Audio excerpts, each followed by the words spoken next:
హరే కృష్ణ. మనం వైష్ణవ సదాచారంలో ఇప్పటికే చాలా అంశాలు చూసాం. ఇంకా మిగిలినవి చూద్దాం. ఇప్పుడు ప్రస్తుత అంశం పవిత్ర వస్తువులను భద్రపరిచే విధానం. అంటే మనకి పవిత్ర వస్తువులు ఏమేమి ఉంటాయి?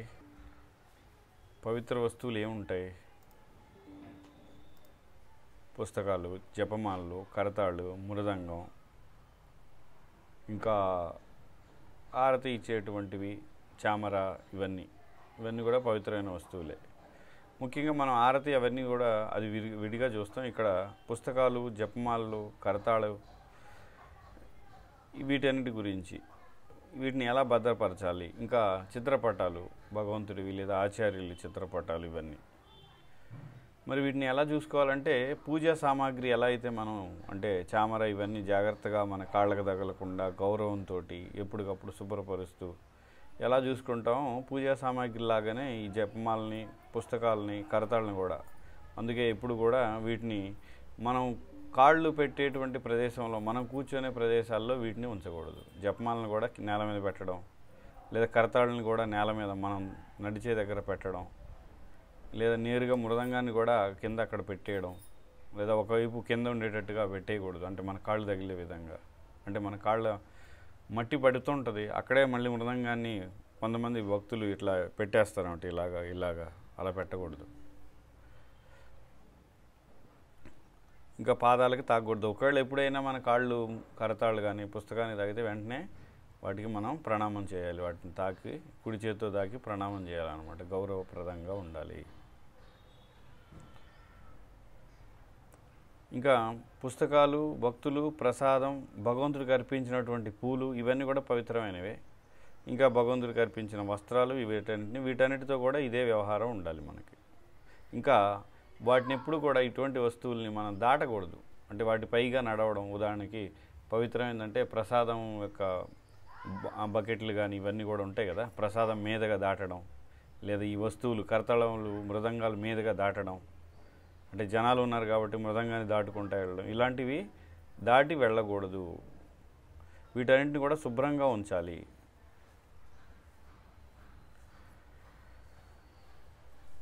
ఇంకా ఈ వస్తువుల్ని ఉదాహరణకి పుస్తకం ఏదైనా మనం ఇవ్వాలనుకోండి, గాల్లో ఇసిరేయడం కానీ, లేదా కరతాళ్ళు ఇవ్వాలి, ఒక్కొక్కటి 2 కరతాళ్ళు ఒకటి ఇసిరేయడం, గాల్లో ఇసిరేయడం లాంటివి చేయకూడదు వీటిని. ఎందుకంటే గౌరవంగా ఉన్నప్పుడు ఇసిరేయడం అనేది చేయం కదా. కాబట్టి కరతాళ్ళు కానీ మృదంగం కానీ, కొన్నిసార్లు మృదంగం కూడా భక్తులు ఇలా వేసి ఇసిరేయడం అనేది పట్టుకోవడానికి చేయొచ్చు, అంటే వీలుంటే. కానీ అలాగా చేయకూడదు. చేస్తూ ఉంటారు కొన్నిసార్లు తెలియక, కానీ అలాంటివి ఏమీ చేయకూడదు. వాటిని దాటకూడదు, గాలిలో విసిరేయడం అనేది కూడా చేయకూడదు, కాళ్ళు తాగకూడదు. ఇంకా ఏంటి, తిలకం, పుస్తకాలు, జపమాలు, ఇవన్నీ కూడా ముఖ్యంగా జపమాలని మనం టాయిలెట్లోకి, పవిత్ర వస్తువు కదా, వాటిని మనం టాయిలెట్లోకి లేదా స్నానాల గదిలోకి ఇలాంటి వాటిలోకి జపమాలని మనం తీసుకెళ్ళకూడదు.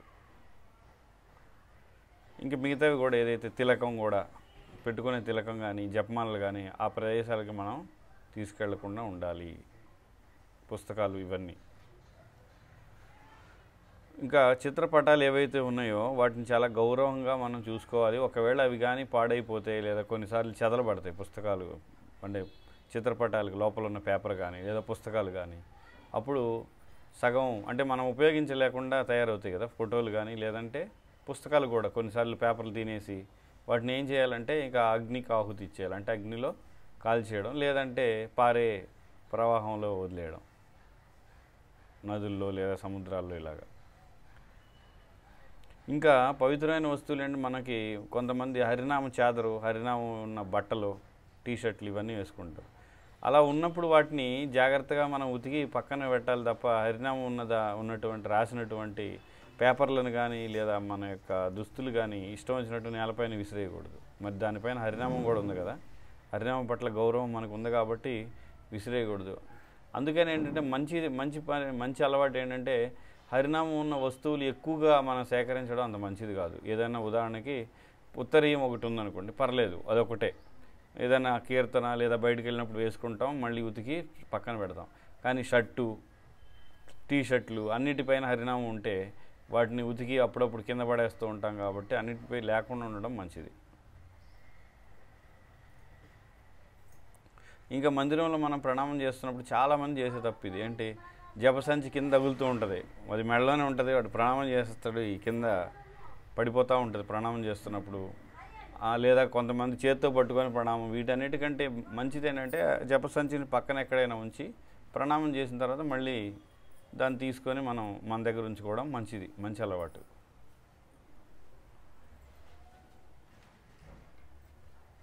కాబట్టి భగవంతుడి విగ్రహాలు, దానికి సంబంధించిన ఆభరణాలు ఇవన్నీ కూడా చాలా జాగ్రత్తగా, ఎందుకంటే అవి కూడా పవిత్ర వస్తువులు కాబట్టి వాటికి ప్రత్యేకమైన ప్రదేశాలు కేటాయించడం మంచిది. అంటే ఒక్కో రోజు ఆభరణాలు ఇక్కడ, ఒకరోజు అక్కడ అలా పెట్టడం కంటే ఒక ప్రత్యేకమైన ప్రదేశం ఉంచితే శుచిగా ఉన్న ప్రదేశం మంచిది.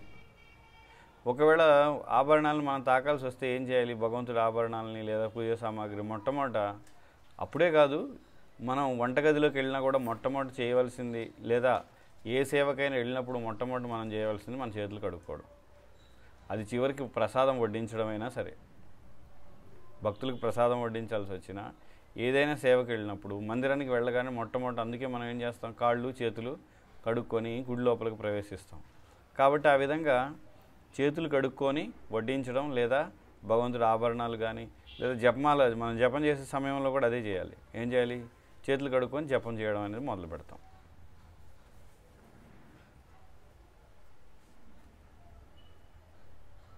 లేదా ఒక అశుభ్రమైన ప్రదేశాన్ని కానీ, మట్టిని కానీ, నేలను కానీ తాకాల్సి వస్తే మధ్యలో సేవ చేస్తున్నప్పుడు, అప్పుడు మళ్ళీ చేతులు కడుక్కొని మళ్ళీ సేవ మొదలు పెట్టాల్సి ఉంటుంది. లేదంటే మన చేతికి తాకిన మట్టిని మళ్ళీ ఆభరణాలకో, ఆ వస్తువులకో, జపమాలకు పూసేస్తుంటాం కదా, మంచిది కాదు. అంటే మనం శుభ్రంగా శుచిగా, అంటే వాటిని అగౌరవపరిచినట్లు అవుతుంది మళ్ళీ.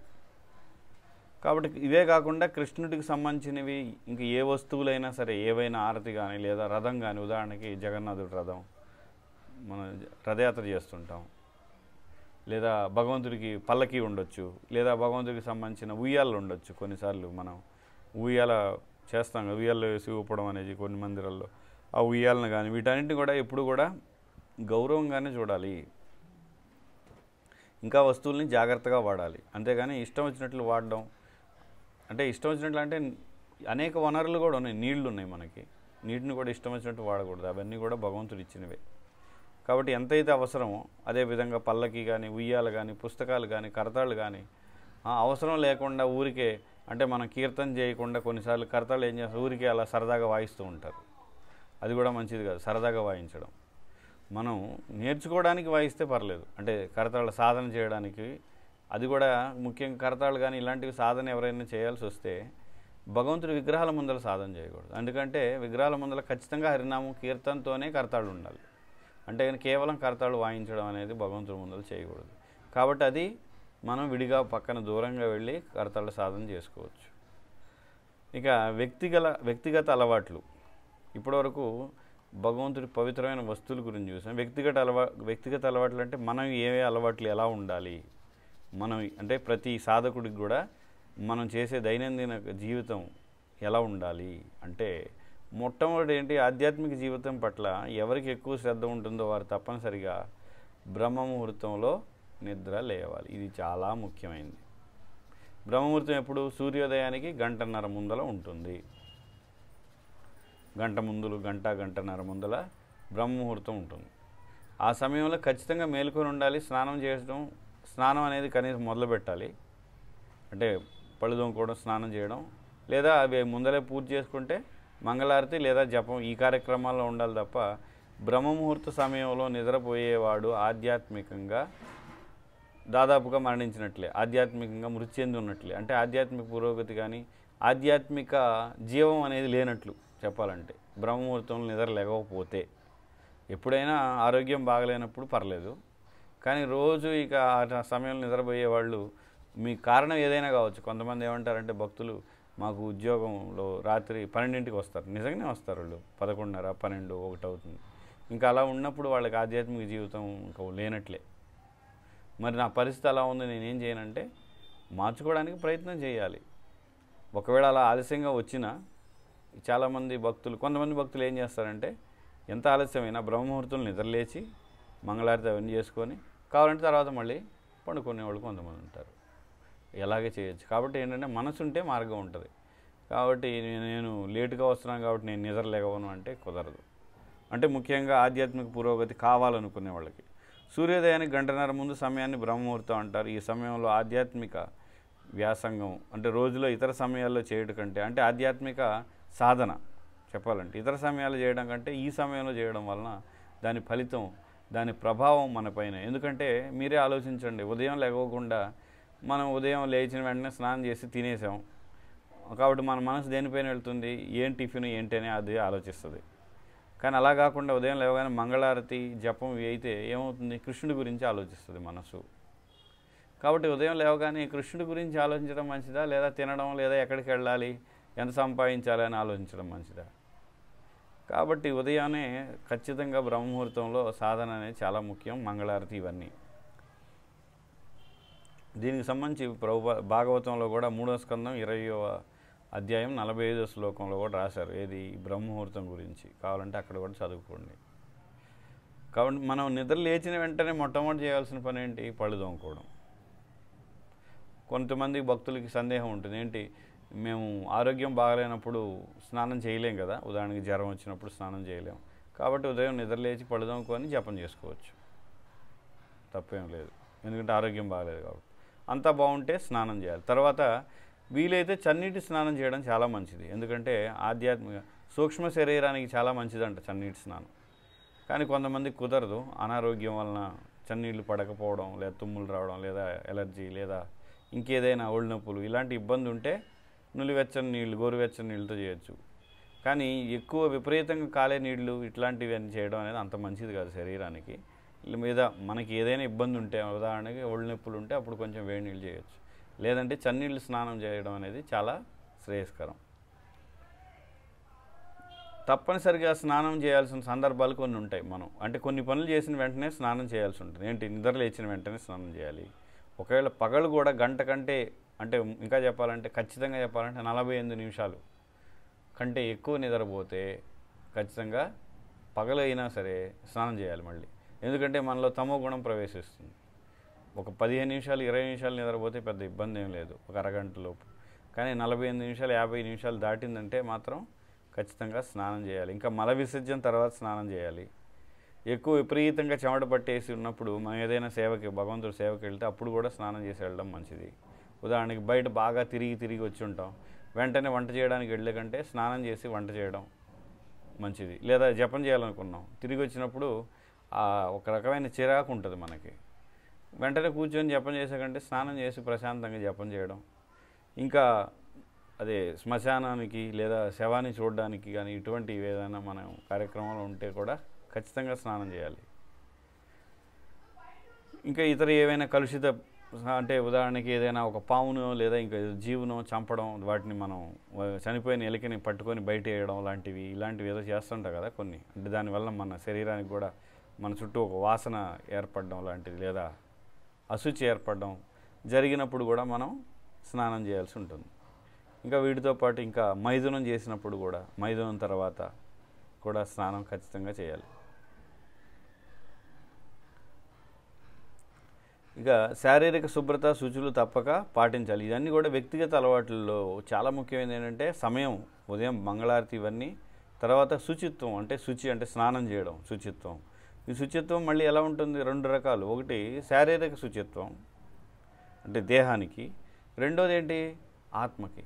ఆత్మ కోసం ప్రభుపాద కూడా చెప్తారు ఏంటంటే, శరీరం కోసం ప్రతిరోజు స్నానం చేస్తాం ఉదయం సాయంత్రం కనీసం, ఆత్మశుచి కోసం, అంతర్గత శుచి కోసం, మానసిక శుచి కోసం హరినామాన్ని శ్రద్ధగా నామాపరాధాలు లేకుండా జపించాలి. 2 అవసరం. ఇంకా గోళ్లను చక్కగా కత్తిరించుకోవాలి. ఇప్పుడు గోళ్ళు విపరీతంగా రాక్షసుల్లాగా కొంతమంది అలవాటు ఉంటుంది, కానీ భక్తులకి గోళ్ళు పెంచే అలవాటు ఉండకూడదు. ఏ భక్తుడికి కూడా గోళ్ళు పెంచే అలవాటు ఉందంటే వాడు భౌతికంగా ఉన్నాడని అర్థం, అంతే.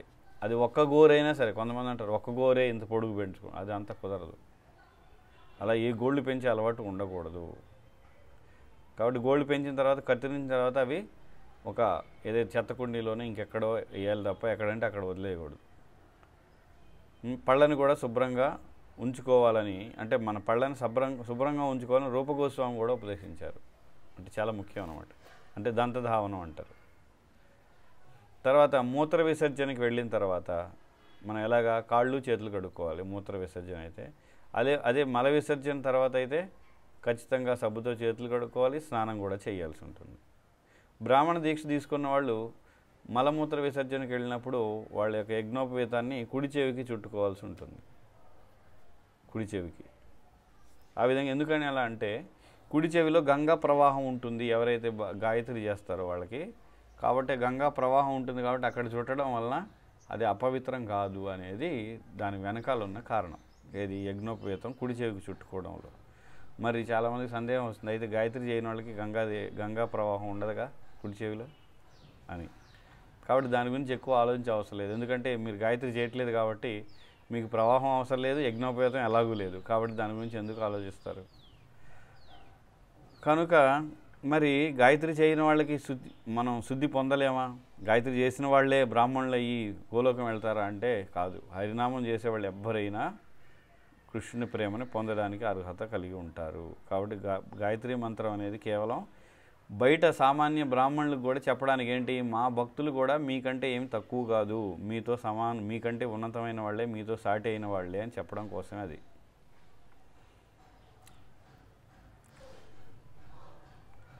ప్రసాదం తీసుకోవడం, జపం చేయడం, ఏదైనా వస్తువుని ఇవ్వడం, ఇవన్నీ కూడా అంటే మనం ప్రసాదం ఇంకొకరిని తీసుకోవడం, జపమాల ఇవ్వడం, పుస్తకం ఇవ్వడం, ఇవన్నీ కూడా ఎలాగా మన అలవాటు ఎలా ఉండాలి?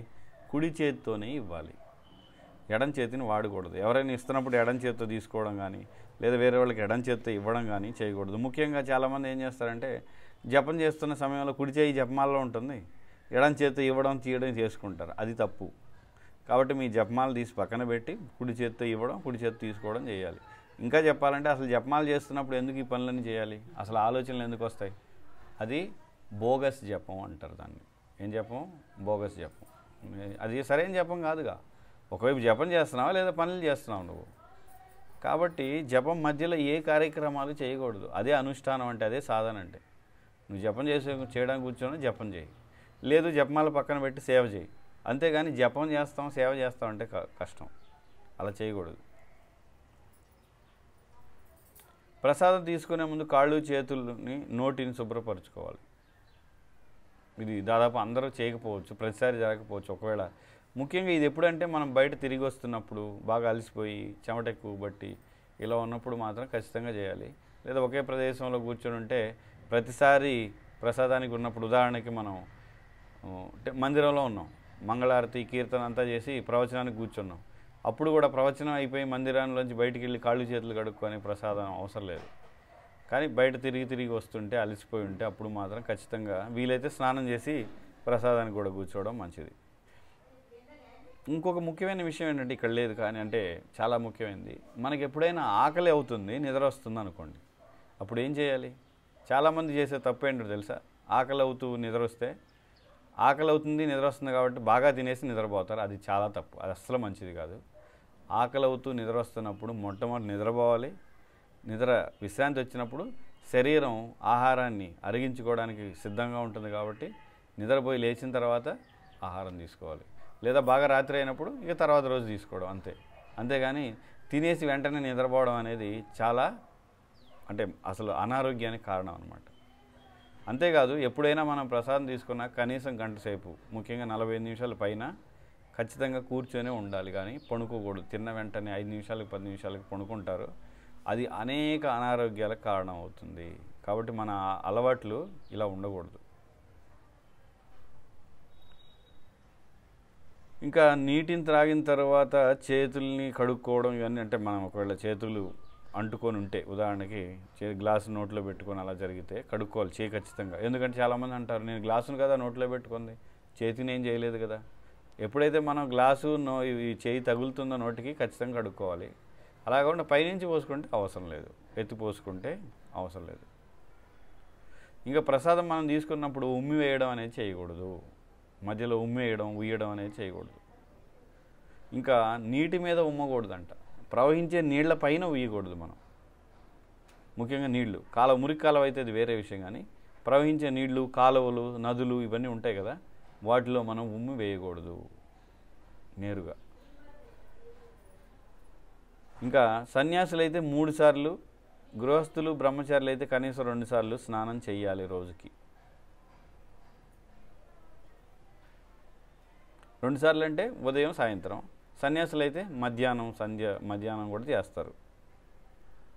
ఎందుకు ఇంత అంటే ఈ స్నానం, ముఖ్యంగా చన్నీటి స్నానం వలన శరీరంలో ఎప్పటికప్పుడు ఉష్ణోగ్రత పెరుగుతూ ఉంటుంది. మనకు ఆవేశం ఇవన్నీ రావడం, ఆలోచనలు మారడం, వాటిని శాంతపరచడానికి శరీరాన్ని, మనసుని ఈ చన్నీటి స్నానం చేయడం ద్వారా ప్రశాంతత అనేది శరీరానికి, మనసుకు వస్తుంది. ఇంకా క్షౌరం అంటే వెంట్రుకలు కత్తిరించుకున్నప్పుడు ఇలాగా సంభోగం, శ్మశాన వాటికి వెళ్ళి వచ్చిన తర్వాత తప్పనిసరిగా స్నానం చేయాలి. అది ముందర కూడా మనం చెప్పుకున్నాం. రోజుకు 6 నుండి 6:30 గంటలు లేదా మహా అంటే 7 గంటలు విశ్రాంతి అవసరం శరీరానికి. అంతకు మించి ఎక్కువ నిద్రపోకూడదు ఎవరు కూడా. ఎక్కువ నిద్రపోవడం వల్ల ఏమవుతుంది, ఇంకా తమో గుణంలోకి వెళ్ళిపోతాం. మన విలువైన సమయాన్ని నిద్రకే కేటాయిస్తాం. కాబట్టి 6 నుండి 7 గంటలు అన్నాం. ఎప్పుడు నిద్రపోవాలి? అది ఆ సమయం ఏంటి? మంచి సమయం అయితే 8 తర్వాత ఎప్పుడైనా నిద్రపోవచ్చు. రాత్రి 8 లోపు అయితే నిద్రపోకూడదు. 8 తర్వాత 8 నుండి 9, 9:30 మహా అంటే చివరిగా అంటే ఇంకా 10. అంతకంటే ఆలస్యం అయితే మాత్రం సరిగ్గా నిద్ర ఉండదు శరీరానికి. అక్కడ నుండి 5 గంటలు, 6 గంటలు కనీసం. అంటే మనం ఒకవేళ 9ంటికి అనుకోండి, 9 నుంచి 6 గంటలు అంటే 3, 3:30, 4 గంటలకల్లా లేచిపోవచ్చు. ఇంకా 9 గంటలకు పడుకుంటే అవసరాన్ని బట్టి 4 వరకు నిద్రపోవచ్చు. 7 గంటలు అవుతుంది. లేదా 3 గంటలకైనా కొంతమంది పూజారులు వాళ్ళైతే 3:30కే లెగవాలి. అన్నీ ఏర్పాటు చేసుకోవాలి కదా, స్నానం చేసి మందిరంలోకి వెళ్ళాలి, అన్నీ ఆరతికి అంతా రెడీ అవ్వాలి. కాబట్టి వాళ్ళు అలా ఉంటుంది. కాబట్టి అంతకంటే ఎక్కువ మాత్రం నిద్రపోకూడదు. ఇంకా ముఖ్యమైనది ఏంటంటే వీటికి నిత్య అలవాట్లలో మనకి పగటి నిద్రపోవడం అలవాటు చేసుకోవడం అనేది చాలా మంచిది. అసలు ఏమాత్రం మంచిది కాదు పగలు నిద్రపోవడం అలవాటు చేసుకోవడం. కానీ చాలామంది బ్రహ్మచారులు ఏంటి, గృహస్థులు ఏంటి, పొద్దున్నే మంగళారతికి లేస్తామని పగలు నిద్రపోతూ ఉంటారు. దానివల్ల ఏమవుతుందంటే పగలు నిద్రపోతే గంటన్నర రాత్రి వెంటనే పడుకోగానే నిద్ర రాదు. దానివల్ల మళ్ళీ రాత్రి ఆలస్యంగా నిద్ర వస్తుంది. పొద్దునే త్వరగా లేచానని మళ్ళీ నిద్రపోవడం, ఆ విధంగా చాలా సమయం వృధా అయిపోతుంది. పడుకుంటాం, నిద్ర రాదు, మరి పగలు కూడా సమయం పోతుంది. ఈ విధంగా ఏంటి, మనం 6 నుంచి 7 గంటల బదులు 9 గంటలు నిద్రకే కేటాయిస్తాం ప్రతిరోజు. కాబట్టి పగలు నిద్రపోవడం అనేది మానేస్తే రాత్రి పడుకోగానే నిద్ర వస్తుంది. కాబట్టి పగలు నిద్రపోవడం అనేది మంచిది కాదు. నిద్రించేటప్పుడు ఎలా పడుకోవాలి? కొంతమంది ఇలా పూర్తిగా ఇలా పడుకుంటారు అన్నమాట. అంటే ఇవి ఛాతీని, పొట్టని నేలపైన ఉంచేసి, అది అస్సలు సరైనది కాదు. వీలైతే మనం ఎడం పక్కకు తిరిగి పడుకోవాలి ఎవరైనా సరే. లేదంటే వెలికిలా అంటే ఆకాశం వైపు చూస్తున్నట్టుగా, పైకి చూస్తున్నట్టుగా, లేదా ఫ్యాన్ని చూస్తున్నట్లుగా పడుకోవచ్చు. తప్ప పూర్తిగా మనం బోర్ల పడుకోవడం, దానిపైన పొట్ట వేసేసి పడుకోవడం వలన ఛాతీకి, గుండెకి, వీటన్నిటికి కూడా చాలా రకాల ఇబ్బందులు వస్తాయి. అది మంచిది కాదు, మంచి అలవాటు కాదు. ఎవరు కూడా భగవంతుడి శక్తి అయినటువంటి ఏవైతే ఉన్నాయో, అంటే ఈ సృష్టిలో ఉన్న వనరులన్నీ కూడా భగవంతుడి శక్తే. నీళ్లు కానీ, గాలి కానీ, ఏదైనా మనకున్న అంటే కరెంటు కానీ, ఏదైనా మనకి అన్ని వస్తువులు కానీ, ఏవైనా మన దగ్గర ఉన్న సబ్బు, పేస్ట్ కానీ ఏదైనా మనకి అన్ని భగవంతుడు ఇస్తేనే వచ్చినాయి. వాటిని వృధా చేయకూడదు. అంటే ఉన్నాయి కదా అని ఇష్టం వచ్చినట్టు నీళ్ళను వదిలేయడం, లేదా ఫ్యాను లైట్ను వదిలేసి మర్చిపోవడం, మనం లేకపోయినా కూడా ఫ్యాన్ వేసి ఉంచడం, అలాగా ఇష్టం వచ్చినట్టు వాడకూడదు. కాబట్టి కృష్ణుని ధనాన్ని మనం వాడుతున్నాం ప్రతిరోజు. ఇంకొక ముఖ్యమైనది ఏంటంటే మన దగ్గర ఉన్నదంతా కూడా కృష్ణుడి ధనమే. కాబట్టి ఈ ధనాన్ని దేనికి వాడాలి? అనవసరం ఖర్చు పెడుతున్నానా, విలాసంగా జీవిస్తున్నానా, ఇది నాకు అవసరమా, లేదా నా యొక్క ఇంద్రియ భోగానికి వాడుతున్నానా అని ప్రతి ఒక్కళ్ళు చూసుకోవాలి. ఆత్మవిమర్శన అనేది చేసుకోవాలి. ఇది దేనికి? ఇదంతా కూడా మన నిత్య అలవాట్లకు సంబంధించి మనం ఇప్పుడు చెప్పుకున్నాం. ఇక కీర్తన అంటే పాడడం. కీర్తన పాడేవాళ్ళు చాలా జాగ్రత్త వహించాలి. అంటే ముఖ్యంగా ఎవరైతే కీర్తనీయ ఉంటారు కదా ముందల పాడేవాళ్ళు, వాళ్ళు చాలా జాగ్రత్తగా, పద్ధతిగా, ముఖ్యంగా కీర్తన చేసేటప్పుడు మొట్టమొదట ఉండాల్సింది ఏంటంటే హరినామం పట్ల గౌరవం, శ్రద్ధ, ఇష్టం, ప్రేమ, అవి ప్రధానం. కానీ కొంతమంది ఏం చేస్తారంటే కీర్తన పాడేటప్పుడు ఇవన్నీ వదిలేసి నేను బాగా పాడుతున్నాను అనేటువంటి గుర్తింపు కోసం పాడుతుంటారు. అది మంచిది కాదు. అప్పుడు హరినామం పట్ల గౌరవం లేకుండా నేను మంచి కీర్తనీయని అవుతాను, నన్ను అందరూ గుర్తించాలి అనేటువంటి ధోరణి ఉంటే అది భక్తికి బదులు మనకి ఇంద్రియ భోగాన్ని పెంచుతుంది. ఇంకా దానివలన రకరకాలుగా మనం పతనం చెందే అవకాశం ఎక్కువ ఉంటుంది. ఎందుకంటే కీర్తని చాలా శ్రద్ధ వహించాలి. ఎందుకంటే ఇక్కడ ఉన్న భక్తులందరికీ కూడా ప్రతినిధి, ముఖ్యంగా మందిరంలో ఉన్నట్లయితే ముందర పాడేవాళ్ళే భక్తులందరి తరపున ప్రతినిధి కదా, కాబట్టి అతను చాలా జాగ్రత్తగా ఉండాలి. తర్వాత అతను పాడిన విధానం ప్రకారమే మిగతా వాళ్ళందరూ ఆ రాగంలోనే పాడడానికి ప్రయత్నించాలి. ఒకవేళ ఎవరికైనా రాగాలు రావనుకోండి, వాళ్ళు ఏం చేయాలంటే వీలైనంత తక్కువగా శబ్దంతో పాడాలి. అంతేగాని రాగయుక్తంగా పాడలేని వాళ్ళు 4-5 చేరేసి వాడు ఒక రాగంలో పాడుతుంటే వీళ్ళందరూ ఏదో రాగంలో పాడితే, అంటే రాగయుక్తం లేని వాళ్ళందరూ గట్టిగా పాడుతుంటే ఇబ్బంది. కాబట్టి ఎవరైతే రాగయుక్తంగా పాడలేరు అని వాళ్ళకి తెలుస్తుందో వాళ్ళు కొంచెం శబ్దం తక్కువలో పాడితే రాగయుక్తంగా పాడేవాళ్ళు వాళ్ళది గొంతు ఎక్కువగా ఉంటుంది కాబట్టి బాగుంటుంది వినడానికి. ఇంకా ప్రామాణికమైన కీర్తనలు కొంతమంది నేను చూశాను, నేనైతే ప్రత్యక్షంగా చూశాను. కొన్ని రథయాత్రల్లో ముకుంద ముకుంద అని ఆడియో ప్లే చేస్తుంటారు, ఏదో సినిమా పాటల్లో ఉన్న ఆడియోలు. అందరూ కాదు, కొంతమంది. కానీ అవన్నీ కూడా ప్రామాణికం కాదు, సినిమాల్లో ఎక్కడో. అంటే వాళ్ళు ఏమంటారంటే అది కూడా కృష్ణుడి గురించేది, కృష్ణ ముకుంద మురారి అని ఏదో సినిమాల్లో వాళ్ళు కూడా భగవంతుడి గురించే రాశారు, కానీ అది ప్రామాణికం కాదు. కాబట్టి అటువంటివి మనకి ప్లే చేయకూడదు, మనం పాడకూడదు. ఎందుకంటే మనకి గౌడీ ఆచార్యులు ఇచ్చినటువంటి కీర్తనలు లేదా భగవంతుని కీర్తించేటువంటి అనేక స్లోగన్స్ కానీ ఇలాంటివి, హరయే నమ కృష్ణ యాదవయ నమ, ఇలా గోపాల గోవింద అని ఇట్లాంటివి చాలా ఉన్నాయి, అవి పాడవచ్చు మీరు కావాలనుకుంటే. అంతేగాని ఎవరో సినిమాలోనే ఎక్కడో ఉన్నాయి ముకుంద, ఇవన్నీ కూడా అవసరం లేదు. కాబట్టి కీర్తనలో అటువంటివన్నీ కూడా ప్లే చేయడం, అటువంటివి పాడడం సరైన పద్ధతి కాదు. దానివల్ల ఏంటంటే మనం పరంపరలో ముందుకు వెళ్ళాం, పరంపర మన ఆచార్యులకి సరైన విధంగా సక్రమంగా సేవ చేసిన వాళ్ళం అవ్వం. అయితే ఇక కీర్తనలో చివరిలో ప్రేమధ్వని, జయధ్వని అంటారు, ప్రేమధ్వని అంటారు. అది ఎవరు పాడాలి, ఎవరు చెప్పాలంటే అక్కడ భక్తుల్లో ఉన్నటువంటి వాళ్ళలో ఉన్నత స్థాయి వరిష్ఠ భక్తులకి అవకాశం ఇవ్వాలి, వాళ్ళని అడగాలి చెప్పమని. మనం ఒకవేళ జూనియర్సు లేదా అప్పుడే కొత్త వాళ్ళం అయితే మనకంటే పైన వాళ్ళని చెప్పమని అనాలి. ఒకవేళ వాళ్ళే చెబుతుంటే మంచిదే, వాళ్ళు చెప్పకపోతే మనం చెప్పమని అనాలి, అడగాలి వాళ్ళని. వాళ్ళు ఒకవేళ మనల్నే చెప్పమని మనకి చెప్తే మనం చెప్పొచ్చు. అంటే అది వాళ్ళ యొక్క ఆజ్ఞలాగా మనం ఒక ఇన్స్ట్రక్షన్, ఉపదేశంలాగా తీసుకొని మనం చెప్పడం తప్పేం కాదు. ఏవైనా ప్రత్యేక సందర్భాలు, ఆవిర్భావ తిథులు ఇలాంటివి ఉంటే తప్ప ప్రత్యేకంగా అంటే జై అని, లేదా ఉదాహరణకి నామాచార్య హరిదాస్ ఠాకూర్ ప్రతిరోజు ఎలాగో చెప్తాం, అలా కాకుండా నిత్యానంద ప్రభుకి విడిగా అంటే నిత్యానంద త్రయోదశి రోజు విడిగా చెప్పొచ్చు, లేదా రాధారాణికి ఇట్లా జై అంటే రాధారాణి యొక్క పుట్టినరోజు, అట్లా అవి ఉంటే తప్ప ప్రత్యేకంగా మిగతావన్నీ చెప్పనాల్సిన అవసరం అనేది ప్రేమధ్వనిలో లేదు. రోజు చెప్పేది చెప్తే సరిపోద్ది కనీసం. అంటే చాలా సరళంగా ఉంటే మంచిది. అది మనకి ప్రారంభకులు కృష్ణ చైతన్య మార్గదర్శనంలో ప్రేమధ్వనిలో ఏమేమి చెప్పాలి అనేది ఇచ్చేశారు, అది కనీసం. ఇంకా దానికి 1-2 అంటే ఆ ప్రదేశాన్ని బట్టి, ఉదాహరణకి తిరుపతిలో ఉన్నాం, శ్రీ వెంకటేశ్వర స్వామికి జై అనడం తప్పలేదు. లేదా ఏ ప్రదేశంలో ఉంటామో అక్కడ లోకల్గా ఉన్న ఒకవేళ దేవత అయినా, అంటే శివుడు మహాదేవుడు అంటే శివుడు కావచ్చు, మహానంది కావచ్చు, ఇంకెక్కడైనా ఇంకే దేవత ఉన్నా కూడా చెప్పడం తప్పేం లేదు. కానీ అంతకుమించి ఎక్కువగా అవసరం లేదు. మనం ఎక్కడ సాధారణ ప్రదేశంలో ఉంటే భజన అదే ప్రారంభకులు కృష్ణ చైతన్య మార్గదర్శనంలో ఉన్నాయి, అంతవరకు చెప్తే సరిపోతుంది. ఇంకా కీర్తన ఎలా ఉండాలి, మనల్ని ఏదో చూపించుకోవడానికి మనకు వచ్చిన రాగాలన్నీ చాలా కష్టంగా, అంటే సాధారణమైన ప్రజలు అనుసరించడానికి కష్టంగా ఉండేవి పాడకూడదు.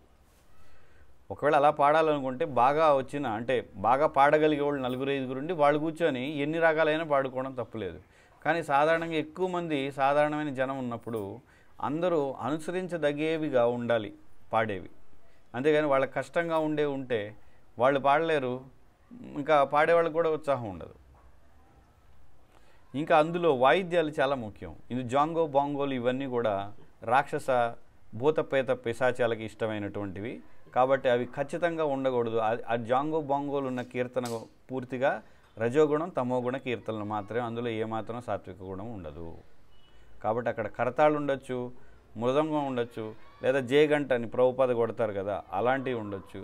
ఇంకా మహా అంటే బయట ఏదైనా వాయిద్యాలు అంటే హార్మోనియం, అది కూడా మన ఆచార్యులు ఏమీ ఇది అంటే ప్రామాణికంగా చెప్పింది ఏం కాదు, కానీ కొంతమంది వాడారు, ఉదాహరణకు ప్రభుపాద వాడారు, కాబట్టి హార్మోనియం వరకు పర్లేదు. అంతేగాని ఇంకా రకరకాల మోడర్న్ వస్తువులు ఇవన్నీ ఉండకూడదు.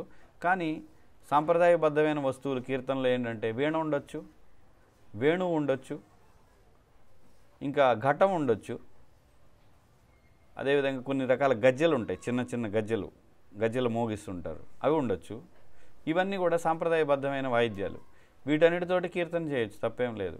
అదేవిధంగా శంఖాలు పూరించవచ్చు మధ్యలో, ఇటువంటి వాటితోటి కీర్తన చేయొచ్చు. కానీ ఈ జాంగోలు బాంగోలు ఏదో పిచ్చి తీనుమారు డప్పులు అనే డప్పులు ఉంటాయి కదా, రకరకాల దరువులు వచ్చాయి, అటువంటివన్నీ తీసుకొచ్చి కీర్తనలో పెట్టకూడదు. దానివల్ల ఏమవుతుందంటే సత్వగుణం పోయి రజోగుణం తమోగుణం అనేది పెరుగుతుంది. ఇంకా ఈ వాయిద్యాలు వాయించేవాళ్ళు ఎప్పుడు కూడా కీర్తన చేసేవాడిని అనుసరించాలి. అతను వేగంగా ఉంటే వేగంగా. ఇంకా ఇంకో ముఖ్యమైన విషయం అంటే వాయిద్యాలు వాయించేవాళ్ళు ఎక్కడెక్కడో ఉండకూడదు, పాడేవాడికి చాలా దగ్గరలో ఉండాలి. ఆ విధంగా ఏంటంటే అతను ఎలా పాడుతున్నాడు అనేది తెలుస్తుంది, అతను కూడా వీళ్ళకి చెప్పడానికి బాగుంటుంది అన్నమాట దగ్గరలో ఉంటే. ఇంకా ఈ ప్రామాణిక కీర్తనకు సంబంధించిన ముఖ్యమైన ఒక విషయం ఏంటంటే, చాలా ముఖ్యమైన విషయం, కీర్తన శ్రావ్యంగా ఎప్పుడు ఉంటుందంటే పాడేవాడి యొక్క గొంతు ఎంత బిగ్గరగా ఉంటుందో అందులో సగం మాత్రమే వాయిద్యాల యొక్క శబ్దం ఉండాలి. ఇది ఓ రూలు, నియమం. మీకు అర్థమైందంటే పాడేవాడి గొంతు చాలా పెద్దగా ఉంటే అందులో సగం శబ్దం మాత్రమే వాయిద్యాలు ఉండాలి. కానీ చాలాసార్లు ఏం జరుగుతుందో తెలుసా, ఎక్కువ మంది జనం ఉన్నప్పుడు ఉత్సాహం వచ్చేసి కరతాళ మృదంగాలు వినపడతాయి, అందులో హరినామం ఏం వినపడదు. అప్పుడు అది రాజసిక కీర్తనం అయిపోతుంది. ఒకవేళ అది ప్రామాణికమైన వాయిద్యాలు అయినప్పటికీ కూడా కరతాళ మృదంగాల శబ్దాలు ఎక్కువ వచ్చేసి హరినామం వినపడకపోతే అది రజోగుణం తమోగుణంలోకి వెళ్ళిపోతుంది. అంటే ఏంటి, మనం వాయిద్యాలకు ఎగురుతున్నాం కానీ హరినామానికి ఎగరడం లేదు కదా, అసలే వినపడదు. మీరు గమనించవచ్చు, కొన్నిసార్లు ఇలా జరుగుతుంది కీర్తన. కాబట్టి అవి కూడా మంచి కీర్తన కాదు. కాబట్టి ఇంకా ఈ కీర్తనలో కూడా ఉదయం ఒక రాగం ఉంటుంది, మధ్యాహ్నం పాడితే ఇంకొక రాగం, సాయంత్రం గౌరారతికి ఇంకొక రాగం ఉంటుంది. కాబట్టి ఆ రాగయుక్తంగా వచ్చిన వాళ్ళు పాడితే మంచిది, రాగయుక్తంగా పాడగలిగిన వాళ్ళు ఉంటే. ఒకవేళ అది లేదంటే హరినామం ఎవరైనా చేయొచ్చు, కాబట్టి అలాంటి వాళ్ళు లేకపోతే ఎవరైనా పాడవచ్చు. ఇంకా మంగళారతిలో ఏంటి మనకి అంటే సంసార దావా అనేది ఏదైతే గురువాష్టకం, తర్వాత పంచతత్వ హరే కృష్ణ ఇవి, లేదా కొంతమంది ప్రభుపాద ప్రణామ మంత్రం కూడా చేస్తారు, అంతవరకు చేయొచ్చు. హరినామం అంతే. ఎక్కువ కరతాళాలు ఇవన్నీ ఉన్నప్పుడు మృదంగం ఇవన్నీ కూడా సమన్వయంగా ఉండాలి. అంతేగాని ఒకళ్ళ కరతాళు, కొంతమంది కొత్త వాళ్ళు ఉత్సాహం కొద్దీ వస్తారు, వాడి కరతాళు కొట్టడం రాదు, ప్రభుజీ నేను వాయిస్తాను అంతా కూడా గందరగోళం పాడు చేసేస్తాడు అన్నమాట కీర్తనని. ఏదేదో వాయించేస్తూ ఉంటాడు, లేదా వాడు మృదంగం అంటాడు, వాడికి సాధన చేసి ఉండడు, మృదంగం వచ్చి ఉండదు, వాయించేస్తూ ఉంటాడు దడబడ బడబడ బడబడ, లేదా కరతాళు. ఇది మంచిది కాదు, ముఖ్యంగా ఎక్కువ మంది జనం ఉన్నప్పుడు. నువ్వు సాధన చేయాలంటే విడిగా ఒకడే ఉండి సాధన చేసుకో, కరతాళు నేర్చుకో, మృదంగం నేర్చుకో. అంతేగాని అందరిలోకి వచ్చేసి నేను నేర్చుకుంటానని చెప్పి వాళ్ళందరికీ కూడా ఇబ్బంది కలిగించకూడదు. అది వినసొంపుగా కూడా ఉండదు. కీర్తన మృదు మధురంగాను వినసొంపుగాను ఉండాలి తప్ప పెద్ద పెద్ద కేకలు రంకెలు ఏ హరిబోల్ ఓ ఓ అది కొంతమంది చూడవచ్చు మీరు ఏంటంటే ఓ ఓ ఓ ఓ ఓ అని అరుస్తూ ఉంటారు కీర్తనలో. ఇది చాలా తప్పు. ఎందుకంటే ఓ ఓ అని ఏంది ఇది, అదే కుక్కలో పిల్లుల టైపులో గట్టిగా అరవడం, ఎందుకంటే హరినామం చేయరు, ఆ ఓ ఊ అంటుంటారు అనమాట. అలా ఉండకూడదు కీర్తన. ఎప్పుడు హరినామమే మనం ఉచ్చరించాలి, లేదా హరిబోల్ అనొచ్చు, తప్పేం లేదు. హరే కృష్ణ మంత్రాన్ని గట్టిగా చేయొచ్చు, ఎంత గట్టిగానే చేయొచ్చు, తప్పేం లేదు. అంటే ఉచ్చరించడం విషయానికి వస్తే హరినామాన్ని మనం ఎంత గట్టిగా చేసినా అపరాధం అయితే లేదు. అందులో మెల్లగా చేసిన తప్పులేదు, కానీ గట్టిగా చేయడం అనేది ఏమాత్రం తప్పు కాదు. అలా అని రంకెలేసే విధంగా ఏదో భయపెట్టే విధంగా ఉండకూడదు. ఏది ఈ కీర్తన అనేది వినసొంపుగా గౌరవం, హరినామం పట్ల ఆకర్షణ వచ్చే విధంగా మనం యొక్క కీర్తన ఇవన్నీ ఉండాలి. ఇంతవరకు ఆపుతున్నాను. హరే కృష్ణ. ఎవరికైనా ప్రశ్నలు ఉంటే అడగండి, మిగతా తర్వాత చెప్పుకోవచ్చు. ఇంటెన్సిఫై కీర్తన చేస్తారు కదా, రాగయుక్తంగా మధురంగా ఉండాలి, ప్లస్ ఇంటెన్సిఫై ఈవెన్ మహారాజ్ లాంటి వాళ్ళు కూడా అంటే కొన్నిసార్లు అవును అవును అర్థమైంది నాకు. ఉదయమే అంటే ఇంకోటి సమయం బట్టి చేసే రాగాలు ఉంటాయి. ఇప్పుడు మంగళారతి టైంలో ఇంటెన్సిఫై కీర్తన అనేది కొంచెం సెట్ కాదు మరి అది, కానీ అందరూ అలా చేస్తుంటాం. అది మహారాజుల నుంచి కూడా అందరు మహారాజు వస్తుంటుంది, అది తప్పులేదు. ఏంటంటే ఒక్కోసారి భక్తులకి ఉత్సాహం పెరిగి ఉదాహరణకి మంగళారతి రాగం పాడతారు, కానీ ఉత్సాహం పెరిగి ఒక 2 నిమిషాలు 3 నిమిషాలు కొంచెం తీవ్రంగా చేస్తారు. అంతేగాని 2-3 నిమిషాలు పర్లేదు, కానీ పొద్దున్నే ఒక అరగంట 30 గంట తీవ్రంగా చేయడం అనేది రాగానికి విరుద్ధం. అది అలా చేయడం అనేది మంచిది కాదు. జనరల్గా ఎవరు కూడా చేయరు అలాగే. ఎందుకంటే మంగళారతి మనకి ప్రామాణికంగా మంగళారతి 21 నిమిషం 22 నిమిషాలు అంతే, అంతకు మించి మంగళారతి ఉండకూడదు. ఇంకా తర్వాత తులసి ఇవన్నీ కలిసి మహా అంటే 35 నుంచి 40 నిమిషాల్లో అంతా అయిపోతుంది. కాబట్టి జరిగే అవకాశాలు తక్కువ అవి. మీరు అంటే నేనైతే ఎక్కడ చూడలేదు మహారాజు ఇట్లా. మధ్యాహ్నం ఉంది, ఉదాహరణకి మధ్యాహ్నం కీర్తన 10:30కి భక్తులందరూ, ఆ సందర్భంలో నువ్వు ఏ రాగమైన వాడుకో, ఎంతసేపు అయినా చేసుకో, ఎంత తీవ్రంగా అయినా చేసుకోవచ్చు, పర్లేదు. అదేవిధంగా గౌరారతిలో కూడా, గౌరారతికి ఒక రాగం ఉంది, ఆ రాగంలోనే పాడతాం మనం. అప్పుడు ఒకవేళ తీవ్రంగా అంటే అక్కడ ఉన్న రాగంతో తీవ్రంగా చేసుకోవచ్చు. గౌరారతిలో గౌరారతి రాగంతో తీవ్రంగా చేసుకోవడం అనేది మంచిదే.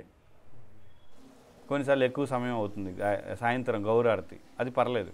ఎందుకంటే సాయంత్రం కదా, ఆల్రెడీ ఉదయం అయిపోయింది, మన అంతా రోజంతా అయిపోయింది కాబట్టి కొంచెం ఎక్కువసేపు చేసినా కూడా నష్టం లేదు.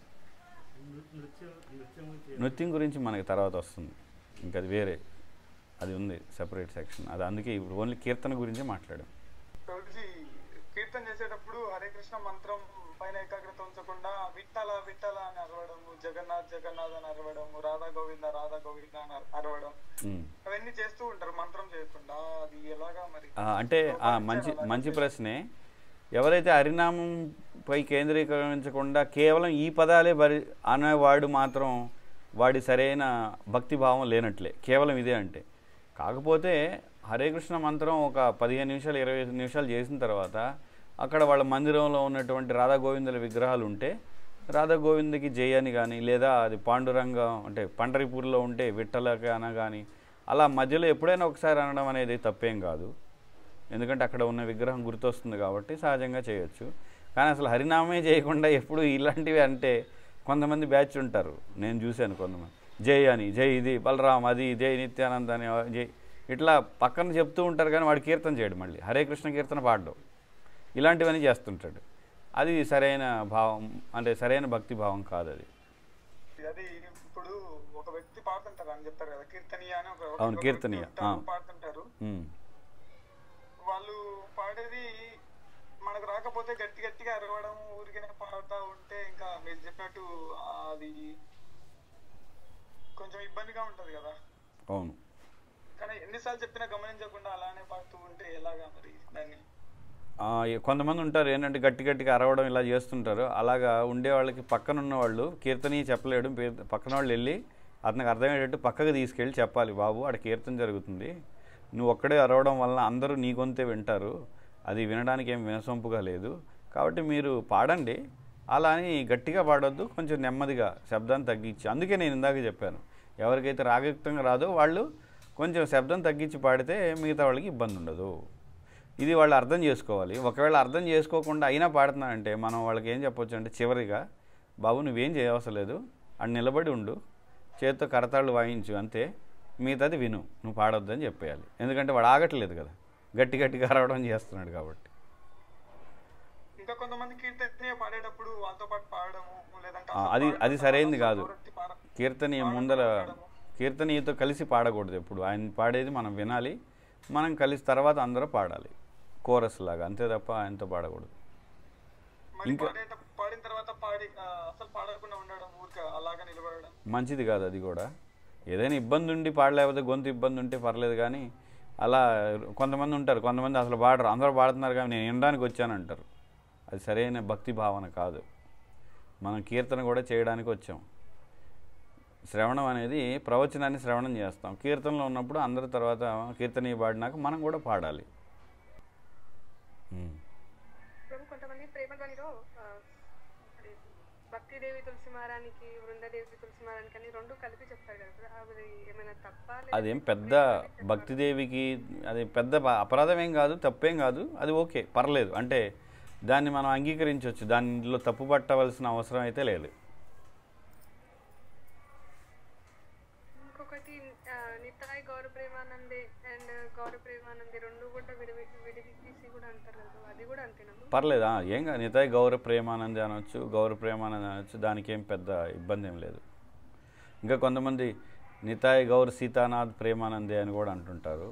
ఓకే, సీతానాథ్ అంటే అక్కడ ఎవరో అద్వైత ఆచార్య కాబట్టి ఆయన కూడా అంటున్నారు, తప్పేం లేదు, అదేమి ఎవరిష్టం వాళ్ళది. అంటే ఇలా ఏంటంటే మనం భక్తిలో స్ట్రిక్ట్గా ఖచ్చితంగా ఏదో ఇగో ముస్లింలాగా ఇలా ఉంటేనే లేదంటే నేను చంపేస్తా అన్నట్టు ఉండకూడదు. కాబట్టి భక్తి భావం, ఒక భక్తుడిలో కొన్ని భావాలు ఉంటాయి కాబట్టి మనం వాళ్ళ భావాన్ని కూడా కొన్నిసార్లు గౌరవించాలి.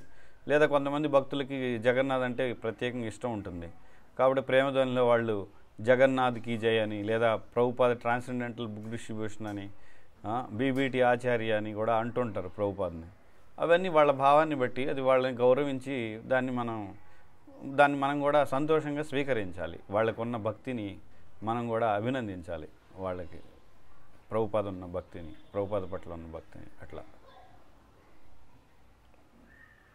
ఇంకెవరికి ఏం లేవు కదా, సరే మరి ముగిద్దాం.